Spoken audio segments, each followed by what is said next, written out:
Salut les gens, cette fois-ci on va se pencher sur un film pas vraiment connu, réalisé par un cinéaste dont on ne connaissait sûrement pas le nom, mais vous avez vu au moins un de ses films. Réalisé par Alex Proyas, Dark City est d'abord sorti aux États-Unis le 27 février 1998 avant d'arriver chez nous le 20 mai 1998. C'est sûr que comparé aujourd'hui, ça semble étrange d'attendre si longtemps pour voir un film sorti 3 mois plus tôt. 3 mois. Mais à l'époque, c'était normal, il n'y avait pas le piratage informatique et il pouvait même sortir l'année suivante. Produit par New Line Cinema, une filiale de Warner Bros., le film a coûté 27 millions de dollars et a rapporté 27,2 millions de dollars. C'est clair que c'est pas la folie, mais au moins le budget production a été remboursé. On va pas traîner car il y a beaucoup à dire, alors commençons par le commencement, de quoi ça parle Dark City. John Murdoch se réveille dans une chambre d'hôtel et découvre le corps sans vie d'une prostituée. Il n'a aucun souvenir de qui il est, ni de ce qu'il fait ici. Il se retrouve poursuivi par un enquêteur qui l'accuse du meurtre, mais également par des hommes en noir qui en ont après lui. John va tenter de retrouver la mémoire et fera de nombreuses découvertes, notamment la vérité que cache la ville. Mais dis donc Gary, c'est qui Alex Proyas? Et au fait, tu me dois toujours 40 balles. Très bonne question Fred. Alexander Proyas est né à Alexandrie en 1963. On notera au passage l'originalité pour le prénom. Mais bref, il a grandi en Australie à Sydney dès son plus jeune âge et a étudié à l'Australian Film and Television School, puis a réalisé plusieurs clips entre les années 80 et 90 pour INXS, Fleetwood Mac ou Sting. Il fonde sa boîte de production Meaningful Eye Contact et réalise son premier film Spirit of the Air, Gremlins of the Clouds. Après ça, Alex Proyas a réalisé entre autres The Crow, iRobot, Ah, c'est lui. Prédiction et plus récemment Gods of Egypt. Ah ouais, d'accord, ouais, très bien, je vois très bien. Le scénario a été écrit par lui ainsi que Lem Dobbs et David S. Goyer. Si le premier nom ne vous dit rien, vous avez peut-être lu quelque part le deuxième. David S. Goyer est assez calé sur les films de super-héros puisqu'il a travaillé à l'écriture sur la trilogie Blade, la trilogie Dark Knight, Man of Steel et Batman vs Superman. Mais il n'a pas fait que des super-héros. On le retrouve sur le surprenant Godzilla de Gareth Edwards et le décevant Terminator Dark Fate de Tim Miller. Trevor Jones s'occupe de la bande originale. Il a participé au film Excalibur, Coup de foudre à Notting Hill, From Hell et plein d'autres, mais il a surtout composé ça.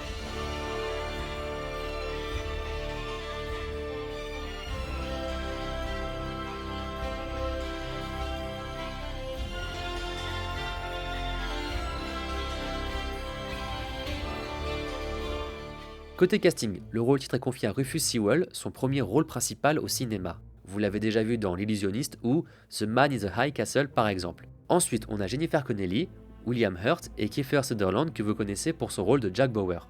Comme je le disais, le film est d'abord sorti aux États-Unis le 27 février 1998, puis est arrivé chez nous quasiment 3 mois après.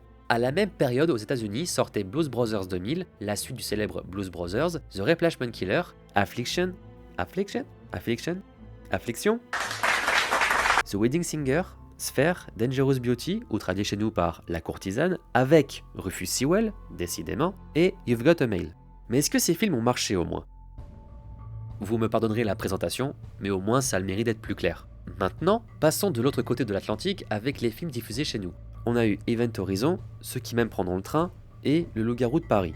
Niveau box-office, pareil, c'est pas non plus la folie. Mais dis-moi Gary, pourquoi ces films n'ont pas rapporté beaucoup d'argent? Et à propos d'argent, ils sont les 40 balles, bâtard. Pour trouver une réponse, faut remonter au 19 décembre 1997. Un réalisateur talentueux a mis à l'eau un film qui a fait un raz-de-marée au box-office.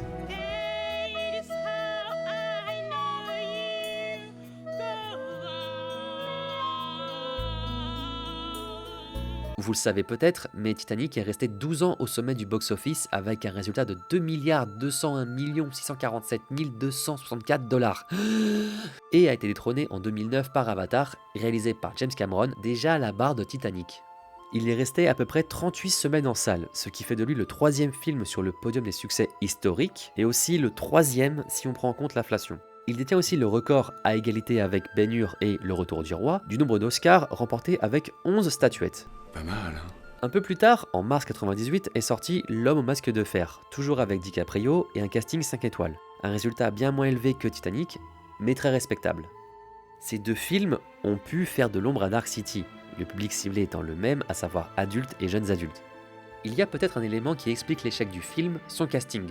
Même si les acteurs sont tous bons et ont une très bonne carrière, ils font malheureusement partie de la catégorie d'acteurs connus, mais pas assez. Leur aptitude à incarner un rôle n'est plus approuvée, sauf pour Rufus Sewell qui n'a qu'une poignée de films à son actif durant le tournage, néanmoins ça ne suffit pas pour qu'ils attirent l'attention du public.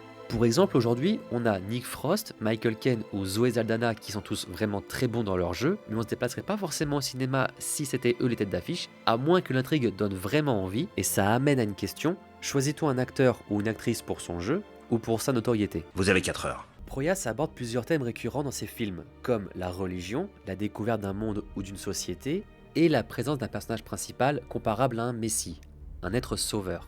Dans iRobot, le personnage qu'incarne Will Smith a une méfiance prononcée envers les robots qui sont au cœur de la société, un monde qu'il ne reconnaît plus. Nicolas Cage en Prédiction est un professeur étudiant l'astronomie, quelqu'un de terre à terre qui ne s'en remet qu'aux faits, mais va apprendre que la fin du monde est bel et bien programmée depuis le début, comme écrit dans la Bible. Plus récemment, Gods of Egypt montre un dieu vivant parmi les humains et doit se battre contre Seth, la divinité de la violence, et aussi contre Rufus Sewell, décidément.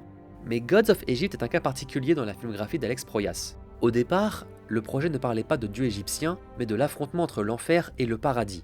Le projet s'appelait Paradise Lost. Il s'agit d'une adaptation romancée du poème de John Milton, qui s'appelle Le Paradis perdu, paru au XVIIe siècle. On devait y suivre Lucifer qui refuse de se soumettre à l'homme comme lui impose Dieu, et s'ensuit une bataille épique au paradis contre l'ange Michel, ce qui entraînera la chute de Lucifer, mais celui-ci pour se venger tentera de pervertir Adam et Ève. Le projet date de 2011 et a été produit par Legendary Pictures pour un budget de 120 millions de dollars. Le casting était composé de Bradley Cooper dans le rôle de Lucifer,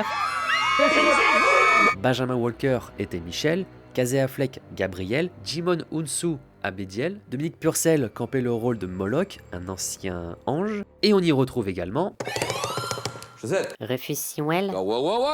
Proyas voulait quelque chose d'unique et comparable à Avatar en utilisant la même technologie. Le casting était bouclé, le tournage devait commencer en janvier 2012 pour une sortie fin 2013, mais à un mois du premier clap, la production a essayé de réduire de 10 à 15% le budget, décalant par conséquent la date de tournage pour finalement annuler le projet. La coupe budgétaire imposait un remaniement du scénario, ce qu'Alex Proyas refusa. On a tous dit assez dommage. L'aspect messianique est également présent dans Dark City. Pour l'expliquer, je dois par contre raconter la fin du film, donc pour ceux qui ne veulent rien savoir, rendez-vous à ce timecode. Donc, John Murdoch se découvre des pouvoirs télékinésiques et parvient à battre les étrangers. C'est pas une remarque raciste, il s'appelle vraiment comme ça dans le film. Il apprend la vérité et découvre que la ville est en réalité un vaisseau spatial toujours caché du soleil. John guide les citoyens vers une vie meilleure pour eux, comme le proposaient Moïse, Jésus ou Mahomet. La ville a toujours été dans la nuit, comme l'univers au commencement, et ici, le personnage de John devient au final un dieu, car le moindre élément se plie à sa volonté, et il apporte à la cité, donc à l'humanité, la lumière. Il existe deux versions du film. La première partie, sortie en salle, dure 90 minutes, et sa scène d'introduction inclut un monologue qui explique des éléments du scénario qu'on va découvrir par nous-mêmes. Ce monologue est un choix de la production qui avait peur que le film ne soit pas compréhensible. La seconde version dure 11 minutes de plus et a supprimé le monologue car le réalisateur a estimé que le public n'était pas débile et que son film était compréhensible par tout le monde. Était-ce le cas au moins? Eh bien d'après ce spectateur, pas vraiment. Je ne peux même pas croire qu'ils ont eu le feu vert pour faire ça. Je me demandais si c'était à l'origine un roman graphique et la réponse s'avérait être non. Pas étonnant qu'il n'y ait rien dedans qui ait du sens, même avec la grande révélation. Les personnages changent, l'intrigue continue de sauter d'ici à là inexplicablement, et à la fin tout est censé être expliqué avec la révélation. À la fin, je ne comprenais toujours pas la moitié. Disons que Dark City réussit à être une série de décors qui permettent au cinéaste de faire du n'importe quoi et de l'expliquer dans un très léger climax révélateur. J'ai ressenti un sentiment d'effroi tout du long, et à la fin j'étais comme « Oh bordel, c'est terminé ?» Graphiquement, on peut reconnaître les inspirations de Proyas pour la conception de sa ville. On y retrouve un style new-yorkais contemporain, mélangé à une architecture tout droit sortie du film Metropolis de Fritz Lang et de l'expressionnisme allemand en général. Il utilise également des références à l'atmosphère du Faucon maltais, la quatrième dimension et Akira. Qualifier ce film comme étant inspiré d'un roman graphique est un point positif, mais de là à en dire que le réalisateur fait n'importe quoi avec, c'est pas totalement justifié. Dans une interview, Alex Proyas dit filmer uniquement ce dont il a besoin. Donc, si c'est dans le film, c'est pour une bonne raison. Dark City est parfois comparé à Matrix de par sa forme. Certains même vont jusqu'à dire que Dark City est une copie. C'est du vol et du plagiat. J'aime pas trop les voleurs et les fils de pute. Cependant, Matrix est sorti en 99, soit un an après. Les deux films ont des points communs sur la quête d'identité du héros, la compréhension du monde où ils sont, les antagonistes qui se ressemblent, mais pour le reste, le message est totalement différent. La seule chose officielle que les Wachowski ont repris du film, ce sont certains décors, notamment les toits. Au suivant. Une poursuite entre un meurtrier et d'étranges hommes en noir, puis surviennent des événements fantastiques qui surprennent et désorientent. Pour tout comprendre et juger ce film, il faut le regarder entièrement. Mais oui, c'est clair. Au premier aspect, il dispose d'une réalisation moyenne, mais il a de bons acteurs et une ambiance de polar très noire bien restituée. Le tout paraît confus, on reste dubitatif jusqu'à ce que finalement le scénario prenne du sens au fur et à mesure des révélations. C'est un très bon film de science-fiction, un budget un peu limité comparé à Matrix sorti l'année suivante par exemple, et peut-être que certains choix artistiques lui donneront un aspect old-fashioned plus ou moins attirant, mais son scénario vaut le coup d'être suivi jusqu'à la fin. Concernant la réalisation, chacun a son point de vue, mais de là à dire qu'elle est moyenne, c'est un peu fort. Faut savoir que chaque plan, chaque image a un coût. Derrière chaque seconde que vous regardez, il y a une équipe qu'il faut rémunérer, du matériel à payer, bref, le temps c'est de l'argent. Si ça a un coût, il faut réfléchir à rentabiliser le plan pour qu'il soit au minimum compréhensible. Comparer les effets visuels avec Matrix n'est pas une bonne comparaison, car les moyens ne sont pas les mêmes. Et Wachowski avait 63 millions de budget contre 27 pour Dark City. New Line était une filiale de Warner Bros, mais cette branche s'occupe de productions qui coûtent moins cher. Ce choix de production permet d'avoir un peu plus de liberté sur la mise en scène. Plus une production met d'argent dans un projet, plus les producteurs veulent encadrer le tournage et les choix artistiques, comme ce fut le cas pour Josh Trank avec Les 4 Fantastiques. Concernant la compréhension de l'intrigue, on comprend pas où on va et c'est l'objectif. Le spectateur est tout aussi perdu que le personnage principal, il ne sait rien du passé du héros et on découvre les indices en même temps que lui. Tout ça rentre dans les codes du film noir. Vous avez compris? Oui. Je vous conseille Dark City. Il fait partie des films qui marquent la science-fiction de par sa mise en scène et son propos. On est loin des vaisseaux qui explosent, des aliens qui nous sautent à la gueule et des robots qui voyagent dans le temps, mais il reste tout aussi divertissant et propose une véritable question, qu'est-ce qui nous rend unique au final ? Les raisons de son échec sont multiples, la concurrence est déjà installée depuis longtemps, le casting, bien que parfait pour le film, n'a pas déplacé les foules, on peut aussi supposer que la communication n'était pas aussi poussée qu'elle l'a pu l'être pour Matrix, ce qui est normal vu le budget. Mais l'avantage que vous aurez en regardant le film aujourd'hui, c'est que vous pourrez voir la Director's Cut qui contient 11 minutes supplémentaires et la suppression du monologue. J'insiste là-dessus car le monologue rajoute une caractéristique au film, ça s'appelle l'ironie dramatique. Il s'agit d'un processus narratif où le spectateur sait quelque chose que certains personnages ignorent. Titanic utilise ce procédé car nous savions que le navire allait heurter un iceberg, sauf que le propos n'était pas le naufrage du navire, mais la romance entre Rose et Jack. Proyas a transposé un film noir dans une science-fiction, a mélangé la science et la religion, certains y voient même une analogie du milieu du cinéma. En gros, vous trouverez à boire et à manger en termes d'interprétation. C'est ainsi que s'achève cet épisode, j'espère qu'il vous a intéressé et que vous aurez envie de regarder le film qui est vraiment un petit bijou pour le coup.